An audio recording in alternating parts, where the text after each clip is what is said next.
What's up, guys? This is Jake from Electro Strong Network, and today I want to just talk about how Paper Mario Color Splash is probably gonna suck, and here's why.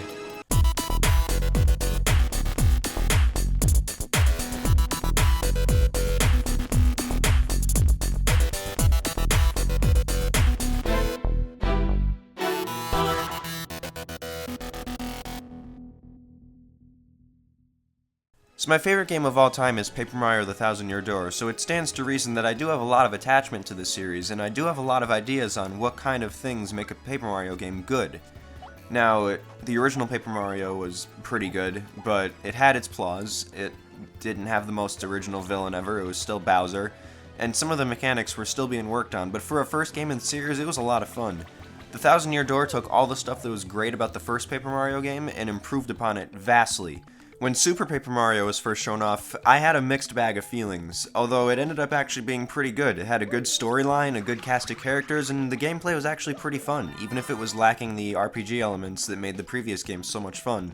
When Sticker Star was released, at first I was extremely happy because it looked like the turn-based battles and RPG elements had returned based on the first trailers, but when the game was released, we saw that the moves were consumable, battles meant nothing, and the story was extremely bland and rushed. There was no interesting characters, and the final boss was just Bowser again. It basically just felt like they took all the lame stuff about the previous Paper Mario games and then just put it in this game, and it was pretty disappointing. The visuals were good, and some of the gameplay mechanics were fun, like some of the puzzles were pretty cool, but overall it really could have done better. And fans spoke out about this, and hopefully Nintendo and Intelligent Systems, who create the Paper Mario series, saw these complaints. However, it seems like they didn't see the complaints. Paper Mario Color Splash was just shown off yesterday during a Nintendo Direct. Now, Paper Mario fans have been dreaming for a new Paper Mario game for a long time, and they were hoping that Intelligent Systems, after seeing the outcry of Sticker Star, would go back to the roots and make another Thousand Year Door-esque game, but that's not happening. In the first few moments of the game being announced yesterday, I freaking jumped out of my brand new desk chair. And that takes a lot to make me do that, because this desk chair is extremely comfortable. But as soon as they showed off some game footage, I went and sat back down and just felt this sinking feeling in my chest just get bigger and bigger. And the second I saw that map screen pop up, I knew that this game was going to suck. And here's why. Bill Trinen described Paper Mario Color Splash as an action-adventure game, and that's not what Paper Mario is supposed to be. The first Paper Mario game's original title was going to be Super Mario RPG 2, but because Square Enix wasn't making the game, they couldn't title it that, so they had to make it into something else. So they named it after the aesthetic that they, were making the game look like. This meant that while there was some platforming and obviously quite a bit of puzzle solving, most of the game was spent focused on battles and getting stronger and defeating more, stronger enemies. Now, when Super Paper Mario came out, the game had more of an action-adventure aesthetic to it, but you still had RPG elements such as leveling up and getting stronger attacks. So it was still there, somewhat in its roots. And then Sticker Star came along, and then there was no RPG elements. Fans wanted the RPG elements?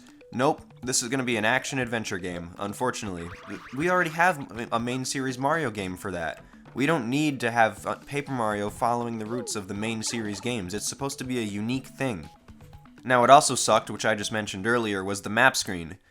Now, most of the fun in the previous Paper Mario games was going through the hub world, traveling to different areas, and exploring those areas. Having a map screen and levels, it fits with an action-adventure game, but putting that in a game that's supposed to be an RPG, it just doesn't fit. It makes the game feel too linear. Like, you see your progress, obviously, but most of the fun in the previous games was going back to old areas and seeing what you did to them. When you have a map and level screen, you basically just can redo the levels and you don't feel that sense of progress. Another thing we have, again, tying in from the previous game, is Consumable Moves. And while most people didn't notice this, when they showed off, we saw him using a worn-out jump, which is a move from Sticker Star that was consumable. Consumable Moves means, once again, no RPG elements, no leveling up, so battles are going to be worthless, and boss battles are pretty much going to consist of going around, hunting for the stickers that you need, and then just defeating the boss that way instead of using actual strategy and feeling proud of leveling up. While the visuals do look good in this game, I'm really kind of annoyed about the fact that they're really going all out about the paper aesthetic. This is actually one thing that Sticker Star got right. They made all the world look kind of cardboardish and made the characters look paperish, but they still stuck to kind of a normal cartoony aesthetic. Well, this game is making literally everything look like it's made out of folded out paper. Even Mario has a white paper outline on him, which really just gets in the way. Didn't the designers of Paper Mario here learn how to use scissors to cut closer to the line? Sheesh. So those are my first impressions. Obviously we should give the game some time. Who knows, it actually might end up being good, but based on what we're seeing so far, it looks like they're just doing Sticker Star 2.0. In an Iwata Asks episode for Sticker Star, the Intelligent Systems basically said they wanted Sticker Star to be the new Paper Mario standard, and if that's the case, this series just needs to die. It needs to either go back to its roots, like Thousand Year Door, or it needs to die. And knowing Nintendo, when a game gets negatively received, such as the previous Metroid Prime game, they tend to just ignore the series, instead of just improving on it and listening to the fans. But who knows, maybe we'll get lucky this time.